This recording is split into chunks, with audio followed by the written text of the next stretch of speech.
Hi guys, welcome back to my channel. Today I'm gonna make a quick besan barfi recipe, and the heat is off right now in this pan over here, a non-stick pan. I'm just gonna sift this besan. Okay, so now I turn the heat on over medium low, and I'm gonna add a tablespoon at a time. Just keep the ghee on a side and add a tablespoon or 2 tablespoons at a time. So first I add 2 tablespoons, and then after that I'm just gonna keep stirring over medium low heat, and we are going to roast this besan, this gram flour. It's been like 7 minutes of roasting, and now I'm gonna add 1 more tablespoon of ghee. And I'm still gonna keep roasting for another 10 to 12 minutes, because you want this roasted properly so we don't have this raw besan flavor in our mouth when you eat the barfi. So you want this raw besan flavor to be gone completely. So just make sure to keep stirring, do not stop, because this will burn, and it's not gonna roast. Instead it will burn on top, so keep roasting.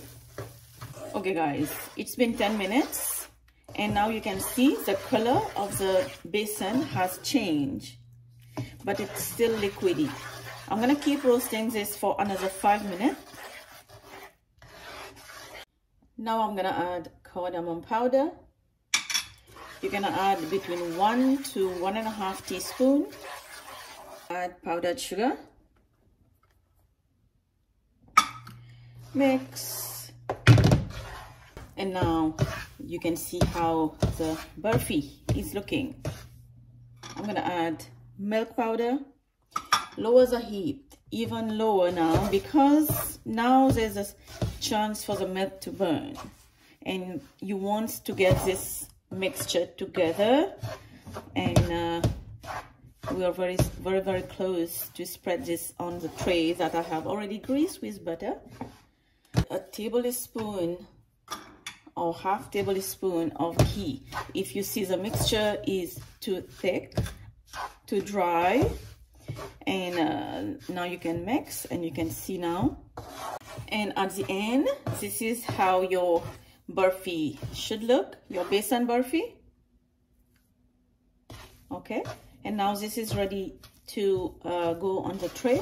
This is heavy. Pour everything in this glass dish. Spread evenly. I'm gonna sprinkle with pistachio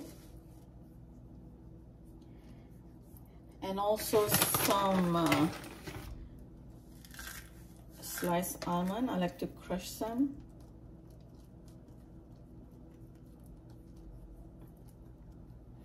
And then all you have to do is just wait for this to set completely, and then you can slice them. Hope you guys enjoy this video with me, and this recipe will serve you on the day you really need it, on the occasions that you want it to be on your table, on your dessert table, on the dining table, snack, or whatever you want to make. This recipe is the best. I hope you like it. Check the written ingredient down below in the description box, and I will see you next time. Bye.